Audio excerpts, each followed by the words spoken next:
আচ্ছা দোস্ত, এই যে এত বড় আকাশ, গ্রহ, নক্ষত্র, এগুলো কি বিগ ব্যাং আর ভাগ্যের জোরে তৈরি হয়ে গেছে? বিজ্ঞান তো আমাদের এটাই বলে, তাই না?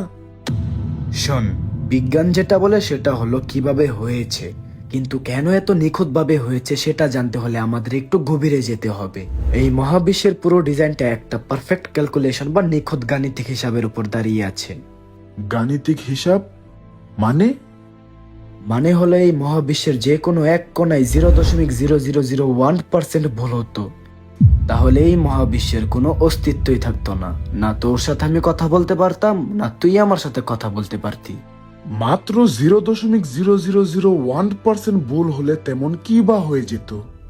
তোকে সিম্পল একটা উদাহরণ দিই। এই যে আমাদের সূর্য আর পৃথিবী সূর্য থেকে যতটা দূরত্বে থাকার কথা ঠিক ততটাই দূরত্বে আছে। যদি পৃথিবী তার কক্ষপথ থেকে সামান্য একটু সূর্যের সামনে যায় তাহলে আমরা আগুনের উত্তাপে ছাই হয়ে যাব, আর সামান্য একটু পিছে চলে এলে আমরা কনকনে ঠান্ডায় বরফ হয়ে যাব। পৃথিবীতে প্রাণের কোনো অস্তিত্বই থাকতো না, না থাকতাম তুমি আর আমি।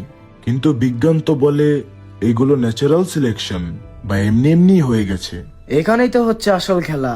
কিছু মানুষ নিজেদের স্বার্থে বিজ্ঞানকে ম্যানিপুলেট করে মানুষের কাছে ভুলভাল তথ্য দেয়, যাতে মানুষ আসল সত্যটা জানতে না পারে। অথচ বিজ্ঞান নিজেই তার উত্তর দিচ্ছে, এত পারফেক্ট ক্যালকুলেশনে এত কিছু হওয়া যেটা একদম অসম্ভব। তার মানে এই নিখুঁত নিয়মগুলোই বলে দিচ্ছে এর পিছনে এমন কেউ আছেন যিনি অনেক বেশি শক্তিশালী।